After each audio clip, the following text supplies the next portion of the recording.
A little bit more than basketball. Just real quick, I played for Coach Marv at Concordia, and I can attest not only is he one of the best basketball coaches around, but he's one of the best people and role models.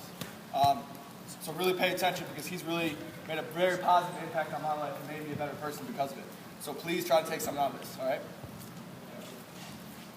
All right. So it's a tough one. This is a tough one because you guys just got through being active.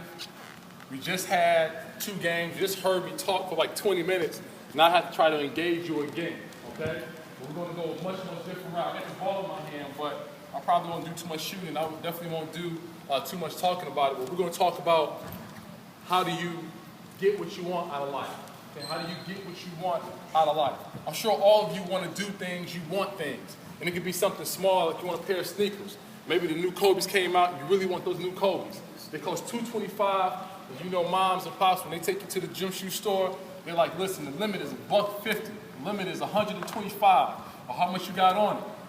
All right? Or maybe you want better grades in school. Maybe you really want to get a high GPA, because if you can get a high GPA, you may get a great reward from your grandparents or your parents. Maybe some of you guys want a car. When you're close to getting your license, you're doing your driver's ed, you're close to getting your license, now you want a car so that you can drive and go wherever you want to go. Well, all those things are attainable. They're havable. They're tangible.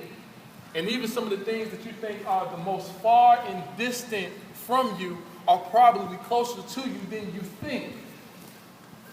I'm going to tell you a story about a graduate assistant a former graduate assistant here at Concordia University. His name is Kyle Barlow. I'm going to tell you his story. I'm going to tell you how he got from Concordia University, or let's say the small town called Howe, he got from Howe to where he is right now, which is at the University of Toledo. But he was here at U of M, and he was on the staff when they went to the championship game, and also last year went to the Final Four. Okay? The first thing you got to do to get what you want is you got to dream about it. You got to dream, and you got to dream hard. And there's going to be a lot of people that are going to tell you that dreams are for losers, they're for kids who are aloof. But dreams and people who dreamers that are consistent, dreamers that are confident in what is going on in their head, put themselves in great position to be successful.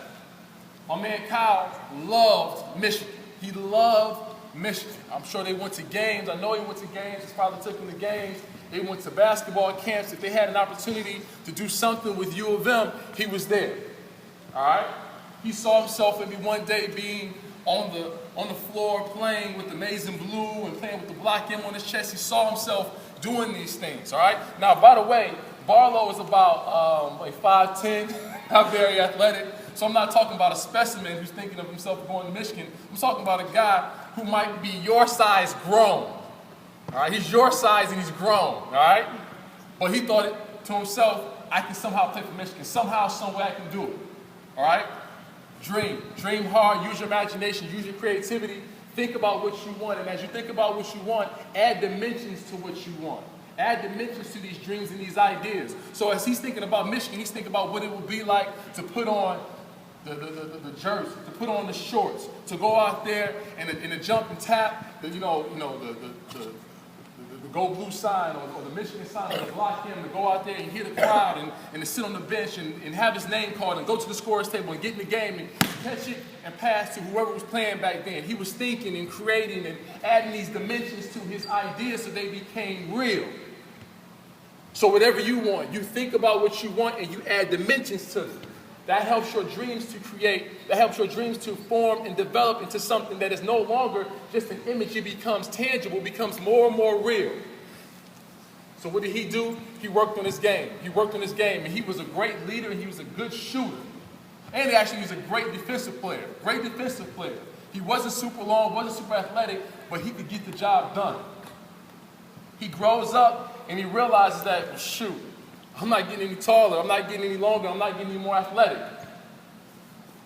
But he kept on with his dream. The second thing you got to do if you want to get what you want out of life is you got to talk about it. You got to talk about it. And some people will discourage you from talking about what you want because they haven't done what they wanted to do in their life. So what they want to do is discourage you. I hate when people tell kids that you can't go to the NBA. You know what the odds are to go to the NBA? I bet you if you told somebody, hey, I want to own a McDonald's restaurant, they say, yeah, you can do that. Well, how come I can own a McDonald's restaurant, but I can't be in the NBA? Okay, I want to dispel that myth that you can't go to the NBA. I'll be the first person that you'll ever hear that says, yes, you can go to the NBA. Maybe you might go as a player, just maybe, just maybe. Just maybe. You might develop, might go to the NBA as a player. Or maybe you might go as a trainer. Maybe you might be like Marv, you might be a skills trainer. You might end up being one of the best skill trainers in the world. You're a coach who can train anybody to get to the free throw line and knock down 90%. Maybe the Pistons want to hire you because you're an athletic trainer. You keep guys healthy. You keep guys on the floor. Maybe that's why you're in the NBA. Maybe you're in the NBA because you're a coach. Maybe you're in the NBA because you're a scout. Maybe you're in the NBA because you own the team. Because you bought several McDonald's, now you just own the team. Why not? Why not you? Why not? You think the people that own NBA teams are any different than you? You think they have some different heart? You think they have some different combination of blood cells that run through their body that are different than yours? They bleed just like you. They cry just like you. They get excited just like you. And some of them probably don't work as hard as you do. So you're capable, but it's what's going on up here. And not only is it if you're dreaming about it, but are you talking about it? Are you declaring the things that you want to happen in your life? Are you declaring them to be true at this very moment, despite what everybody else says? Despite all the negativity and all the criticism and all of the negative talk that comes your way, you're still saying, I am exactly what I want to be right now. Are you willing to talk about it and declare it with conviction? My man Barlow, he wasn't afraid to tell people what he wanted to do. He wasn't afraid to tell people about his ambition. And every time people told him what he couldn't do, he just kept finding different ways to bypass those challenges, all right, or bypass those roadblocks and find a way to keep getting himself closer and closer to his destination. I met Barlow when he was in college. And this is one of the ways that he got himself close to his destination. What he did is he started going to camps. And one summer, Kyle Barlow went to University of Connecticut, Duke, and Michigan. And I'm not saying this because we have Michigan, but he said Michigan, they ran the best camp. They ran the best camp. So not only is he dreaming, he's talking about it, and he's putting himself in further position to be around the maize and blue. The next thing he started to do, he started to commit himself to it. He started to commit himself to it. So what he wanted to do was, he wanted to be a part of the coaching staff here as a graduate assistant, so he applied. They turned him down. But the commitment, the perseverance, the second, third, fourth, fifth try, he said, all right. He worked at Concordia University in our admissions department. He was helping kids get into college. As he was doing that, he was also helping the basketball team, and he was working with our JV program, head coach. This was his way of committing himself to his goal and to his vision. He said, what I'll do is, if Michigan, you don't want me now, what I'll do is I'll further develop my game. I'll develop myself. I'll get stronger. I'll get better as a coach. I'll get some more experience. Yeah, it's not the top of the line in terms of being a head coach, but I'll go be a JV coach. We ended up coming here that year and giving Michigan a run for their money. He came back from those camps during the summer. He came back from talking to all those people in Michigan, and he developed relationships with them. He was committing himself to his goal. They told him he couldn't go to Michigan, but he was going to find a way to be a Wolverine no matter what. So then he talking to some of the coaching staff say, yeah, man, you want to come hang out with us? We're going to New Orleans for the Final Four. Why don't you come talk to us?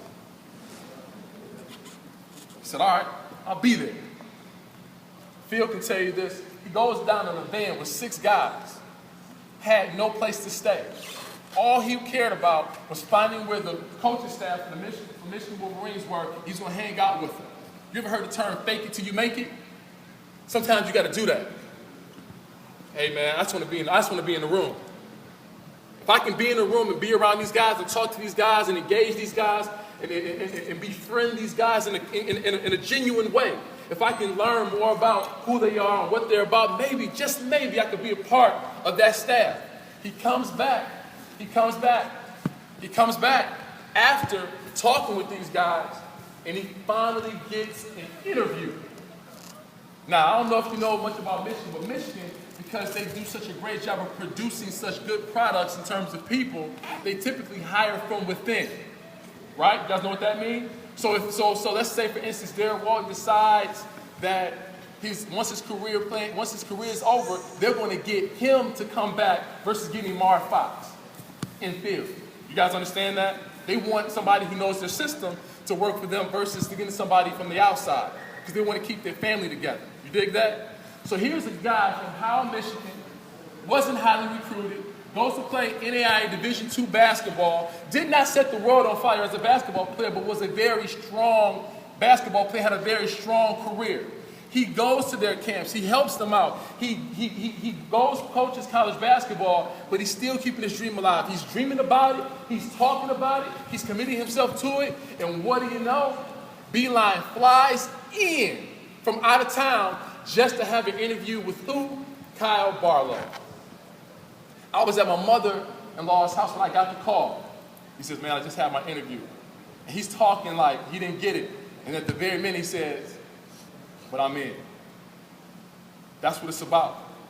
And Kyle Barlow, I paint that picture of Kyle Barlow because I don't want to make you think that Kyle Barlow is some basketball mastermind genius who, revolutionized the game.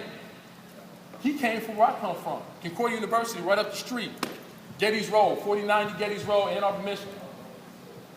He comes from where I come from, but he's cut from the same cloth that you're cut from, the same cloth that I'm cut from. So from this point forward, understand that whatever's going on in here can become habitable, can become tangible, can be obtained. If you dream about it, and if you declare and you commit yourself to it, success will become your next breath. None of you all are worried about whether or not you're going to breathe again. Am I right? You all are confident that your breathing, the respiratory process is functioning just fine. Well, what if you were that confident about your success? You knew that your dreams were intact and they would be had. It's only a matter of time. All right? So for the rest of this camp, think about goals, think about the things you want to do. Dream about them, declare, and commit yourself to them, and success will be your next breath. Nice work, guys. Nice work.